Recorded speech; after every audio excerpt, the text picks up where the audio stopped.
দয়া যে করিয়া দিও গো দিদার। মরহুম সিরাজুল ইসলাম শাহজিবাজারের একজন খেলাপ্রেমী মানুষ ছিলেন এবং একজন সংস্কৃতিপ্রেমী মানুষ ছিলেন।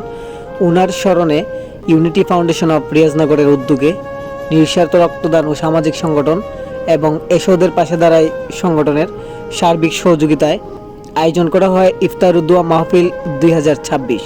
আপনারা দেখতে পাচ্ছেন ইউনিটি ফাউন্ডেশন অফ রিয়াজনগরের সদস্যবৃন্দ অক্লান্ত পরিশ্রম করে এবং সকলের সহযোগিতায় সুন্দরভাবে সুসম্পন্ন হয় এই আয়োজন। বিশেষ করে এই আয়োজনে ইফতারের ব্যবস্থা করা হয় এবং রোজাদার মানুষরা ইফতার করেন। প্রায় 400 মানুষের আয়োজন করা হয় এই অনুষ্ঠানে। তো বিশেষ করে ধন্যবাদ জানাতেই হয় ইউনিটি ফাউন্ডেশন অফ রিয়াজনগরের প্রতিষ্ঠাতা সেই ইতালি প্রবাসী আব্দুল হান্নান ভাই।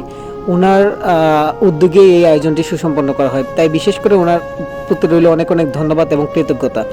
বিশেষ করে রিয়াজনগরের কবরবাসীর জন্য রইল অনেক অনেক দোয়া এবং যারা এই আয়োজনের সাথে সর্বোচ্চ ভাবে সম্পৃক্ত ছিলেন সবার জন্য শুভকামনা। সবাই ভিডিওটি শেয়ার করে টাইমলাইনে রেখে দিবেন। ধন্যবাদ সবাইকে। এবং যে ভোটারগণ বিশেষ করে কিছুদিন আগে সিরাজুল ইসলাম ইঞ্জিনিয়ার এবং এই গ্রামের তার মতো অনেক যুবকরা দুনিয়াতে নাই। ربنا ظلمنا أنفسنا وإن لم تغفر لنا وترحمنا لنكونن من الخاسرين। মাগফিরাতের মাস, নাজাতের মাস। আয় আল্লাহ, আজকে 16 রমজান তৃতীয় জুমার দিনে আয় আল্লাহ